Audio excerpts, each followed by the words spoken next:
Computing மற்றும் டெவாப்ஸில் முழுமையாக தேர்ச்சி பெற ஆர்வம் உள்ளவரா நீங்கள்? இந்தியாவிலேயே முதல் முறையாக இகாஸ் கிளவுட் 1-to-1 மற்றும் குழு முறையிலும் அனுபவம் மிக்க பயிற்சியாளர்களால் ஆன்லைன் வழியாக வகுப்புகளை வழங்குகிறது. தினசரி மற்றும் வாராந்திர பயிற்சி வகுப்புகள் மூலம் கிளவுட் மற்றும் டெவாப்ஸ் சான்றிதழ்களை பெறலாம். மேலும் தொடர்பு கொள்ள www.ecascloud.com என்ற இணையதளத்தில் பார்வையிடுங்கள். நலம் தரும் நல்லார் சித்த மருத்துவமனை இதய நோய், சர்க்கரை நோய், பக்கவாதம், சிறுநீரக பிரச்சனை, தண்டுவடம் மற்றும் மூட்டு பிரச்சனைகளுக்கு மிகச்சிறந்த மருத்துவமனை. கிருஷ்ணகிரி, சென்னை மற்றும் மதுரை. தொடர்புக்கு 8807666117 மற்றும் 8807666118. தமிழ்நாட்டுல இந்த அளவுக்கு ஒரு சட்டத்திற்கு புறம்பான மக்களோட வறுமையை பயன்படுத்தி அந்த வறுமையை இவ்வளவு மோசமாக பயன்படுத்தி இவ்வளவு பெரிய ஒரு கிட்னி திருட்டு, எதையோ திருடினாங்க. மணல் திருட்டு, கனிம வளங்களை திருடினது, இது மாதிரி பல்வேறு விதமான சுரண்டல்களும் திருட்டுகளுமே இங்க இருந்துகிட்டு இருக்கு. அந்த புரோக்கர்கள் அவர்களுடைய மூளை செலவை செய்து, சரி கிட்னியை கொடுத்துருவோம், சில பேர்கிட்ட 5 லட்சம் கொடுக்குறோம், சில பேர்கிட்ட 10 லட்சம் கொடுக்குறோம் அப்படிங்கிற பொய்களை சொல்றாங்க. அந்த அளவுக்கு அமௌண்ட் கொடுக்கல, நாங்க எப்படி இதை வழக்கா எடுக்க முடியும், என்ன ஆதாரம் இருக்கு அப்படின்னு கேக்குறாங்கன்னா, அந்த போலீஸ் அதிகாரி கேட்கிறதா நம்ம பார்த்தோம்னா, அப்படின்னா அவர்களுக்கு எந்த அளவுக்கு இதன் மூலமாக லாபம் வருங்கிறதான் நம்ம பார்க்க தோணுது. இப்ப அதுல என்ன பண்ணிருக்காங்க, ஒரு பெண்ணு அவங்க ரத்த உறவுகளுக்கு நீங்க கிட்னி கொடுக்குற மாதிரியான ஒரு விஷயத்தை ஏற்படுத்தி, அதுலயும் குறிப்பாக அந்த முகவரி கூட மாற்றப்பட்டிருக்கு. ஆதார் கார்டை மாத்தி போட்டிருக்காங்க. அவங்களோட முகவரி கிடையாது, அவங்களோட ஆதார் கார்டு கிடையாது.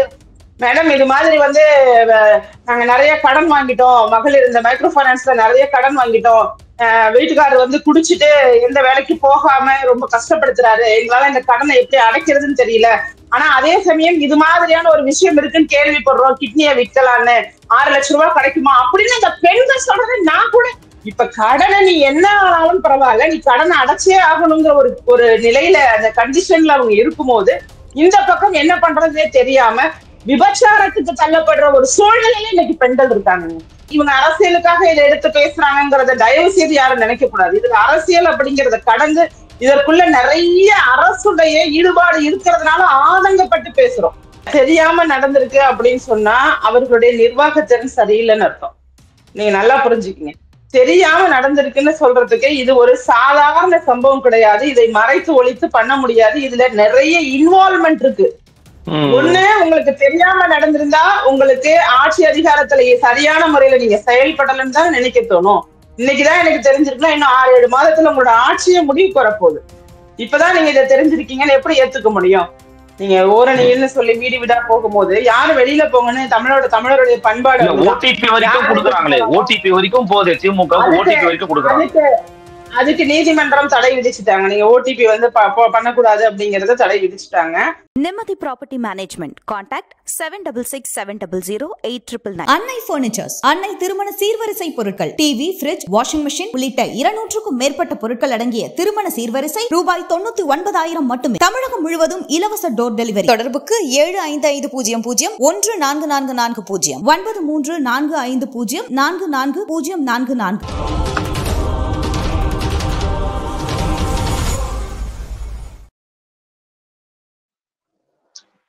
ஃபோர்த் எஸ்டேட் தமிழ் நேயர்களுக்கு அருள்மொழிவர்மனின் அன்பார்ந்த வணக்கங்கள்.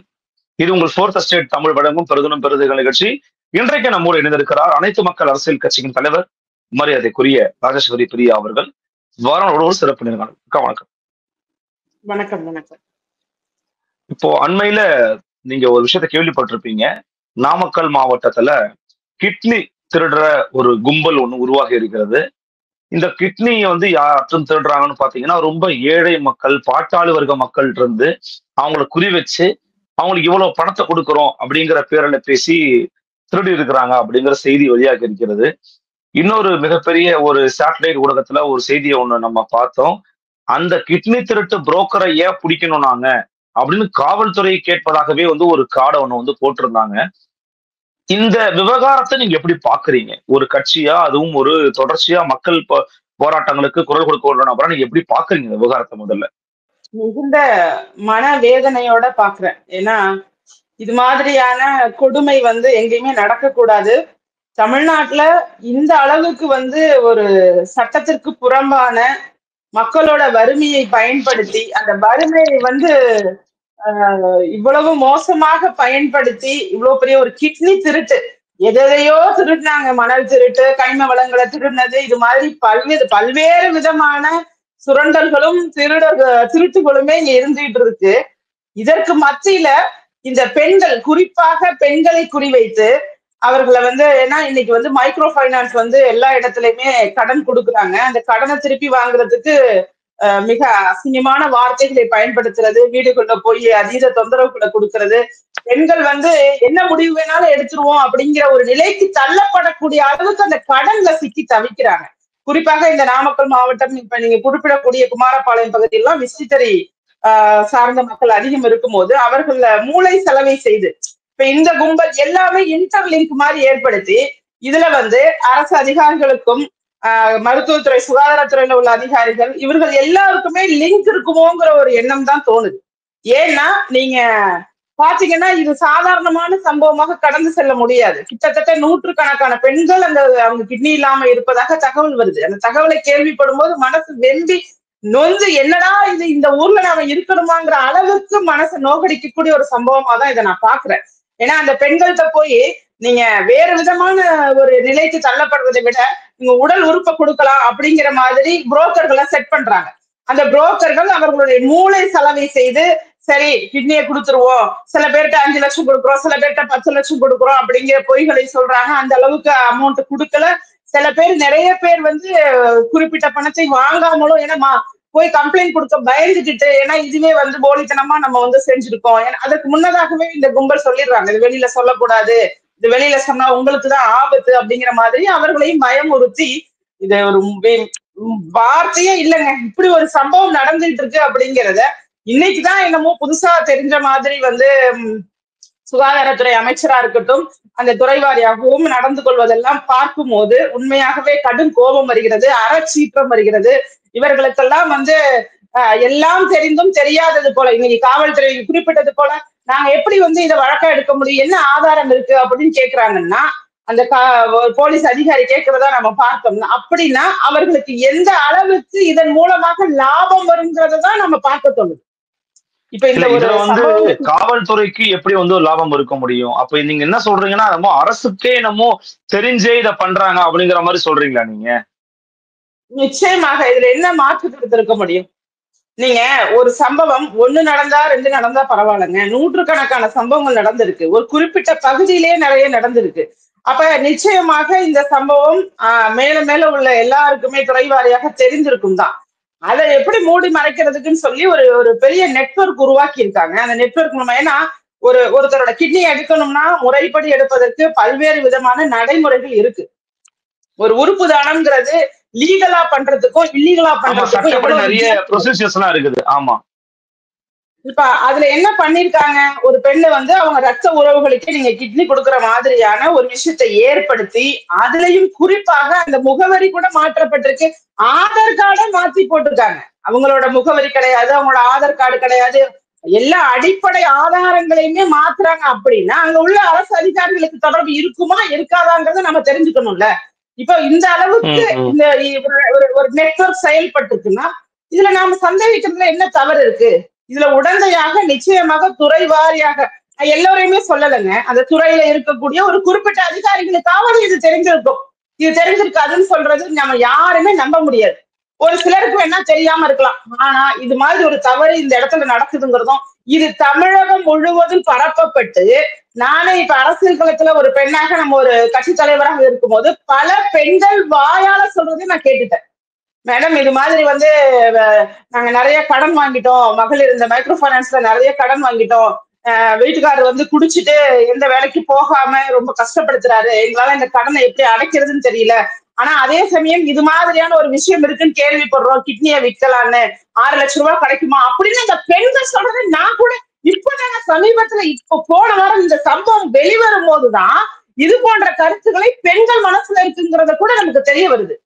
அப்ப இந்த கும்பல் எங்கேயோ ஊடுருவி தமிழ்நாடு முழுவதும் இது போன்ற ஒரு விஷயம் இருக்கு, கிட்னியை விற்கலாம்ங்கிறத பரப்பிக்கிட்டு இருக்காங்கிறது ஒரு சம்பவம் வெளிவந்த பிறகுதான் தெரிய வருது. நமக்கே களத்துல கேட்கிறோம், என்னம்மா இது இப்படி இருக்குன்னா, நாங்களே நினைச்சோம் மேடம் இந்த மாதிரி பண்ணிடலாமான்னு, அப்படிங்கும்போது நமக்கு கண்ணீர் தான் வருது.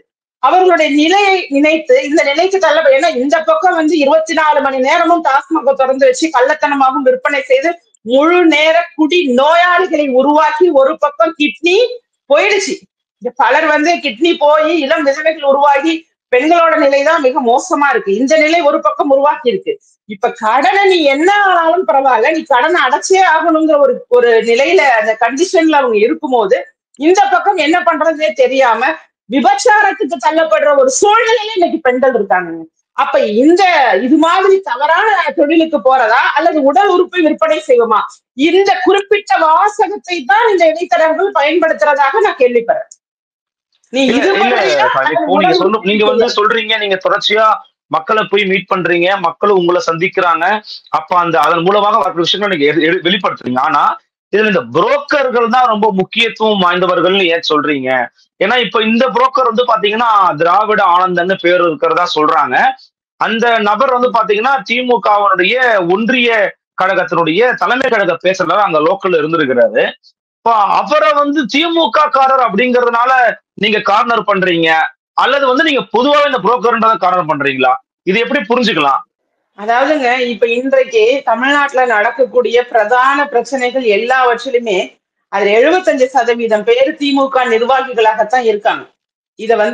இது ஒரு சம்பவத்துல கிடையாதுங்க. போதைப் பொருள் புழக்கமா இருக்கட்டும், கள்ளச்சந்தையில பல்வேறு விதமான வேறு இன்டர்நேஷனல் லெவல் ட்ரக்ஸ் எல்லாம் வருது இல்ல, அது எல்லாவற்றிலையுமே நம்ம ஜாஃபர் சாதிக் உட்பட பார்த்தோம். அது எல்லாவற்றிலையுமே திமுக நிர்வாகிகளுடைய பங்குங்கிறது இருக்கு.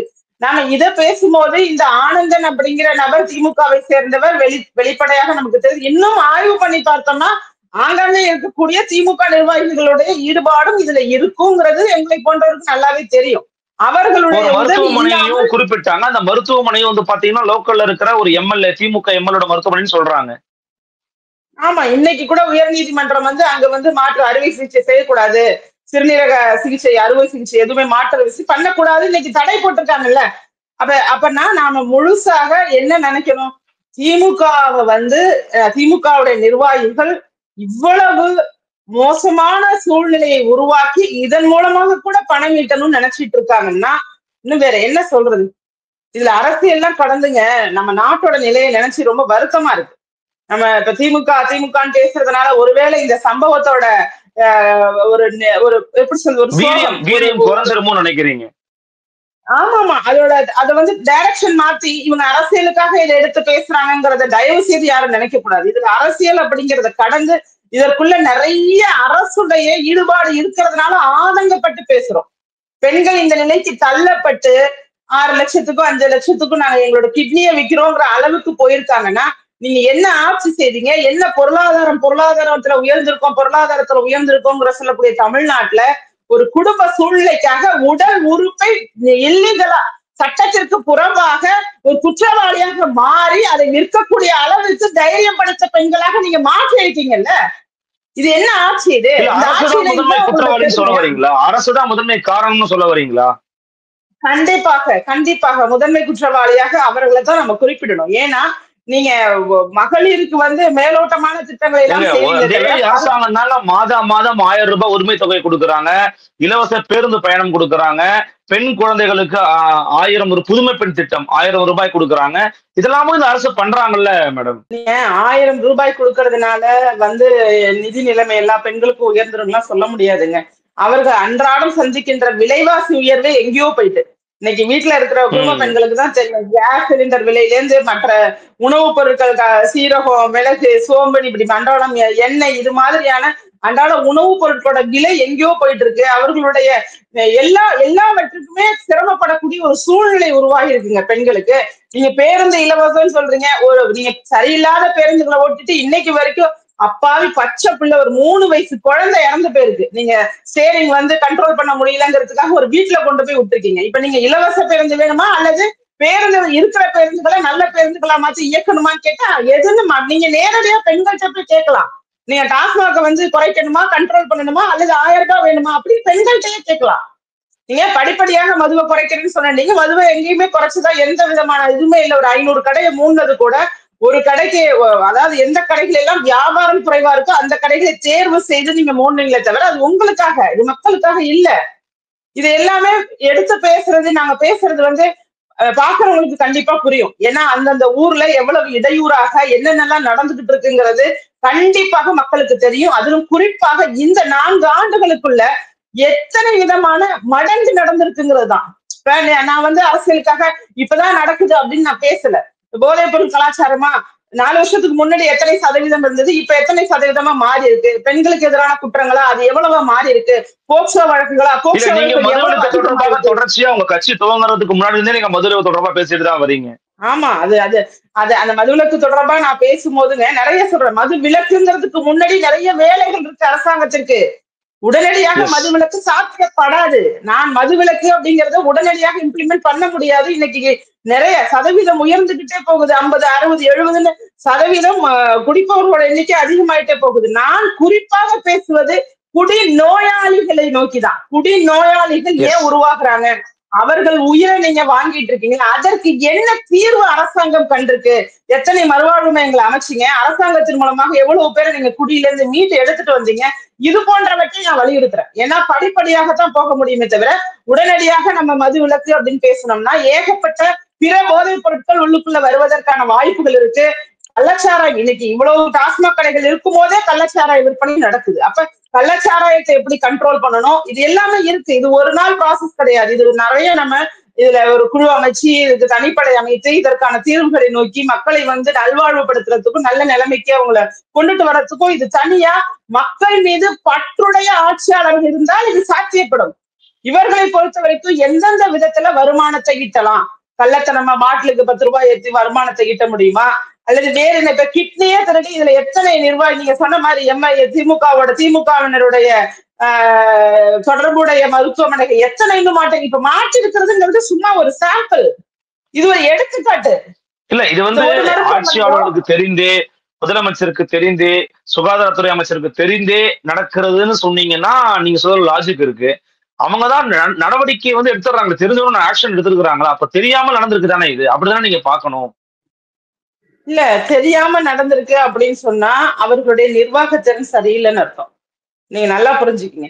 தெரியாம நடந்திருக்குன்னு சொல்றதுக்கு இது ஒரு சாதாரண சம்பவம் கிடையாது. இதை மறைத்து ஒழித்து பண்ண முடியாது. இதுல நிறைய இன்வால்வ்மெண்ட் இருக்கு, நிறைய இந்த கிட்னியை வந்து மருத்துவருடைய ஒத்துழைப்பு இல்லாம திருட முடியாது, மருத்துவர்களும்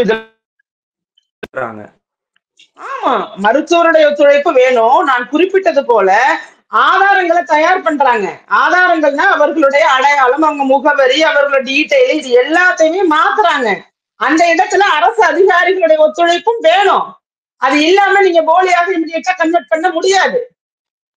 அப்ப இது மாதிரி நிறைய பேரோட இன்வால்வ்மெண்டோட நடந்திருக்கும் போது இது எங்களுக்கு தெரியாதுன்னு முதலமைச்சர் சொன்னாலோ, இது எங்களுக்கு தெரியாதுன்னு சுகாதாரத்துறை அமைச்சர் சொன்னாலோ, அப்புறம் எதுக்கு நீங்க பதவியில இருக்கீங்கன்னு தான் நாம கேட்கணும். ஒண்ணு உங்களுக்கு தெரியாம நடந்திருந்தா உங்களுக்கு ஆட்சி அதிகாரத்துல சரியான முறையில நீங்க செயல்படலன்னு தான் நினைக்க தோணும். இன்னைக்குதான் எனக்கு தெரிஞ்சிருக்குன்னா இன்னும் 6-7 மாதத்துல உங்களோட ஆட்சியை முடிவுக்கு வரப்போகுது. இப்பதான் நீங்க இதை தெரிஞ்சிருக்கீங்கன்னு எப்படி ஏத்துக்க முடியும்? கடந்த 2 மாதங்களுக்கு முன்னதாகவே மாவட்ட ஆட்சியர் அங்க ஒரு அறிக்கை கொடுத்திருக்காங்க இந்த சம்பவம் பத்தி. அப்ப இந்த மீடியாக்களுக்கு இந்த செய்தி கிடைக்கவில்லை. நல்லா தெரிஞ்சுக்கீங்க. 2 மாதங்களுக்கு முன்னதாக. இப்ப எப்படி கிடைச்சிருக்கு இந்த செய்தி? ஒரு ஆடியோல தனக்கு கிடைக்க வேண்டிய பணம் கிடைக்கலன்னு சொல்லி பேசுறதுனாலதான் தெரிஞ்சிருக்கு. மக்கள் மத்தியில இந்த செய்தி வந்தது கூட சொல்றேன். அப்ப மூடி மறைக்கப்பட்டு நடந்து கொண்டிருந்த ஒரு சம்பவம் காலம் வந்து நம்மளுக்கு காண்பித்து கொடுத்திருக்கிறதுன்னு தான் நாம சொல்லணும். இனிமேலாவது பெண்கள் வந்து இது மாதிரியான ஒரு தவறை செய்யக்கூடாது. நீங்க வந்து அரசாங்கத்தோட உதவியை நாடலாம். உங்களுக்கு கடன் தொல்லையோ, நீங்க குறிப்பா ஒரு வார்த்தையை ரொம்ப கவனமா பயன்படுத்துனீங்க. அங்க விசைத்தறி தொழில் செய்யக்கூடிய அந்த குடும்பங்களை டார்கெட் பண்ணிருக்கிறாங்கன்றீங்க. அந்த தொழில் நலிவடைந்து கொண்டே வருகிறது. அந்த தொழில எந்த விதமான லாபமும் கிடைக்க மாட்டேங்குது, அரசுடைய உதவி இல்லை அப்படிங்கிறதையும் சொல்றாங்க. இதன் மூலமாக நீங்கள் அரசுக்கு வைக்கக்கூடிய கோரிக்கை என்ன? ஒருத்தருடைய தொழில் வியாபாரம் வராத போதுதான் அவங்க இதை இடத்தை நோக்கி நகர்றாங்க அப்படின்னா அரசு செய்ய வேண்டிய கடமை என்னவா நீங்க நினைக்கிறீங்க? ஆமாங்க, அதாவது இந்த தொழில் நலிவடையறதுக்கு காரணமும் அரசுதான். இன்னைக்கு வந்து சிறு குறு தொழில் எல்லாமே நலிவடையறதுக்கு காரணமாக திமுக அமைஞ்சிருக்குங்கிறது நம்ம எல்லாருக்குமே தெரியும். நீங்க கோயம்புத்தூர் பகுதியில் போனாலும் சரி எல்லாருமே சொல்லுவாங்க. நாமக்கல்லையும் பெரும்பான்மையான மக்கள் இதை நம்பிதான் இருக்காங்க போது இந்த தொழில் நலிவடைஞ்சிட்டு அப்படின்னா அதை மீட்டு அந்த தொழிலை எப்படி முன்னேற வைக்கிறதுங்கிறதுக்கு ஒரு சிறப்பு குழுவோ ஒரு சிறப்பான திட்டங்களோ எதுவுமே கிடையாது. எதுவுமே வந்து எந்த திட்டங்களுமே அவர்களிடம் இல்ல. மக்களை பற்றி அவர்கள் கவலை கொள்ளவும் இல்லை. இந்த மக்கள் வந்து இந்த துறை சார்ந்து நலிவடைஞ்சிருக்காங்களா, இவங்களுக்கு என்ன நம்ம தீர்வு செய்யணும் அப்படிங்கிறத நோக்கி இந்த அரசு சிந்திக்கவே இல்லை. ஏதோ ஒண்ணு இப்ப காமராஜர் ஐயா காலத்துல திருட்டு நடக்குதுன்னா முதல்ல என்ன பண்ணுனாங்கன்னா அந்த திருடர்கள் என்ன காரணத்தினால திருடுறாங்க, அவர்களுக்கு முதல்ல அந்த இடத்துல வேலை வாய்ப்பையும் வாழ்வாதாரத்தையும் உருவாக்க வேண்டும்ங்கிறத சிந்திக்கிற அளவுக்கு இருந்த முதல்வர் அவர். அதுதான் ஒரு மக்களுடைய பிரச்சனையை அணுகி மக்களுக்காகவே செயல்பட வேண்டும்ங்கிற ஒரு முதல்வர்னா சிந்தனை எல்லாம் அப்படி இருக்கும். குற்றத்திற்கு தண்டனையும் கொடுத்துட்டு அந்த குற்றம் நடைபெற்றதற்கான அடிப்படை காரணம் என்ன அப்படிங்கிறதையும் கண்டுபிடிச்சு அதையும் தீர்வு காணணுங்கிறது தான் ஒரு நல்ல முதல்வர். இவர்களை பொறுத்த மதிய உணவு திட்டத்தை அப்படித்தானே ஐயா காமராஜர் கொண்டு வந்தாங்க. ஏன் மாடு மேய்க்கிற, ஓ அப்பனா நீ மதியம் சாப்பாடு இல்லையா, அப்பனா நீ பள்ளிக்கூடத்து, அப்படித்தானே ஐயாவே கொண்டு வந்தாங்க. ஆமா, அதான் சொல்றேன்.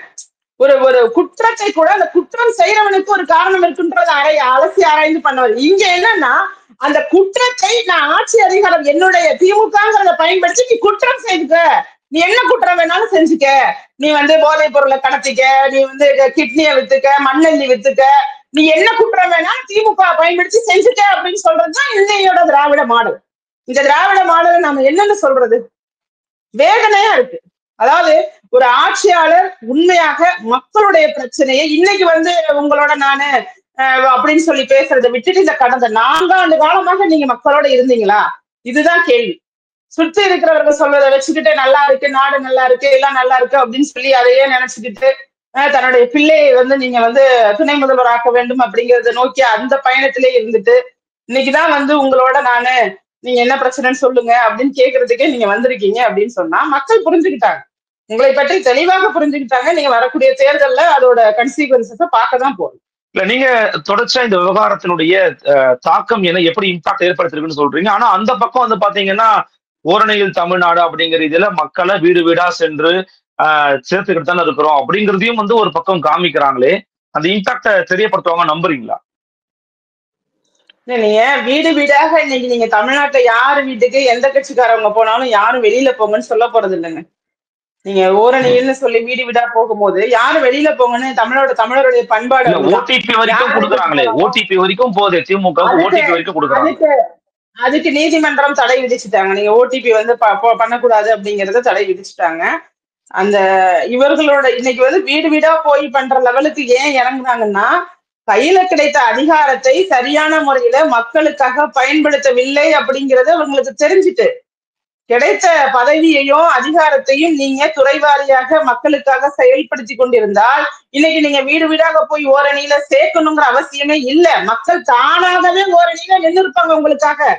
இன்னைக்கு உங்களுக்கு எதிராக இருக்கக்கூடிய ஓரணி வந்து ஒரு பேரணியாக மாறிட்டு ஒரு மிகப்பெரிய அணியாக மாறி இன்னைக்கு எதிர்கட்சி தலைவர் வந்து பிரச்சாரத்தை மேற்கொள்ளும் போது எல்லா இடங்களிலும் இந்த ஊரு அந்த ஊருலாம் வித்தியாசம் இல்லாம அனைத்து பகுதிகளிலுமே கூட்டம் வந்து பொதுமக்கள் தானாக வந்து கலந்து கொள்ளும் அளவிற்கு திமுக மீது ஒரு எதிர்ப்பலை அப்படிங்கிறது இருக்குங்கிறத நம்ம களத்துல பார்த்து தெரிஞ்சுக்கிறோம். இதுதான் உண்மை, இதுதான் பெண்களுக்கே எதிர்ப்பு இருக்கா? எடப்பாடி பழனிசாமியாவுக்கு பெண்களின் ஆதரவும் திமுக பெண்கள் எதிர்ப்பு இருக்கா? என்ன அப்படி பாக்குறீங்களா ஃபீல்டுல? நீங்க பெண்களுக்குனாங்க நீங்க 1000 ரூபாய் மட்டும் பத்தி நம்ம பேசிட்டு அவங்களுக்கு ஒரு அளவுக்கு அதிகமான ஒரு நம்பிக்கை இருக்கு. 1000 ரூபாய் கொடுக்குறோம் அதனால பெண்கள்லாம் நம்ம பக்கம். இப்ப அடுத்த ஆட்சி வந்து 1500 ரூபாய் கொடுக்குறோம்னு சொல்லிட்டாரு திரு எடப்பாடி அவர்கள். அதே போல நீங்க தங்கத்துக்கு தாலிக்கு தங்கமா இருக்கட்டும், பட்டுப்புடவை கொடுக்குறோம். அதாவது பொதுவாகவே இந்த பெண்கள் குறித்த நலத்திட்டங்கள் எல்லாமே வந்தது வந்து அதிமுகவோட ஆட்சி காலத்துலதான். இன்னும் குறிப்பா சொல்லணும்னா புரட்சி தலைவி ஜெயலலிதா அம்மா அவர்கள் வந்து ஒரு பெண்ணாக இருந்ததுனால பெரும்பான்மையான பெண்களுடைய அடிப்படையான பிரச்சனைகளை எல்லாம் தீர்வு கொண்டுட்டு வரணும், அவங்களை வந்து ஒரு பொருளாதாரத்துல உயர்த்தணும். அந்த ஆடு மாடு வளர்க்கறதுக்கு அந்த திட்டம்லாம் பாத்தீங்கன்னா, கறவை மாடு கொடுத்த திட்டம்லாம் பாத்தீங்கன்னா பெண்களுக்குன்னு ஒரு எக்கனாமிக் ஸ்டேட்டஸ உயர்த்தணும். இது எல்லாமே வந்து அவர்கள் காலகட்டத்துல உருவாக்கப்பட்டதுதான். சின்ன சின்ன திட்டங்கள் கூட, தொட்டில் குழந்தை திட்டமா இருக்கட்டும், இந்த மாதிரி நிறைய திட்டம் பெண்களை சார்ந்து பாலூட்டு மறை, பெண்களுக்கான பாலூட்டு மறை ஏற்படுத்தினதா இருக்கட்டும், அதை மைன்யூட்டா திங்க் பண்ணி பெண்களுக்காக நல்ல திட்டங்களை கொண்டுட்டு வந்தது அதிமுக ஆட்சி காலத்துலதான். அதனுடைய தொடர்ச்சியாகத்தான் நம்ம வேறு எது வந்தாலுமே பார்க்க வேண்டும். இன்றைக்கு இந்த இந்த ஜெயலலிதா அம்மா அவர்களுடைய ஆட்சியை தான் மீண்டும் கொண்டுட்டு வர போறோம் அப்படின்னு சொல்லக்கூடிய எதிர்கட்சி தலைவர் திரு எடப்பாடி கே பழனிசாமி அவர்களும் பெண்கள் சார்ந்த பெண்களுக்கான நலத்திட்டங்களை இன்னும் அதிகப்படுத்துவார் அப்படிங்கிற நம்பிக்கை இன்னைக்கு பெண்களுக்கு வந்துட்டு. ஏன்னா அவர்கள் மற்ற இடங்கள்ல பாதிக்கப்படுறதுனால இந்த கிட்னி திருட்டுல ஈடுபட்ட அனைவரையும், அதாவது நீங்க இடைத்தரகர்கள்ல மட்டும் அப்படின்னு சொல்லி மேலோட்டமாக முடிக்காம இந்த இந்த திருட்டுல ஈடுபட்டிருக்கவங்க யாரா இருந்தாலும், அதிகாரத்துல இருந்தாலும், எதுல இருந்தாலும், திமுக முக்கிய பொறுப்புல இருந்தாலும், யார் யாருக்கெல்லாம் இதுல ஈடுபட்டிருக்காங்கிறத முழுமையாக வந்து விசாரிச்சு அவர்கள் மீது நடவடிக்கை எடுக்கணுங்கிறத நான் அனைத்து மக்கள் அரசியல் கட்சி சார்பா நான் கோரிக்கையா வைக்கிறேன் தம்பி. நிச்சயமா உங்கள் கோரிக்கையை எங்கள் ஊடகம் வந்து மதிக்கிறது. நிச்சயமாக இது அரசும் செவிமடுக்க வேண்டும் என்ற ஒரு விஷயத்தை நாம் வந்து முன்வைக்கிறோம். உங்களுடைய வருகைக்கும் கருத்துக்கும் மிக்க நன்றி. நன்றி, வணக்கம். மீண்டும் சந்திக்கலாம்.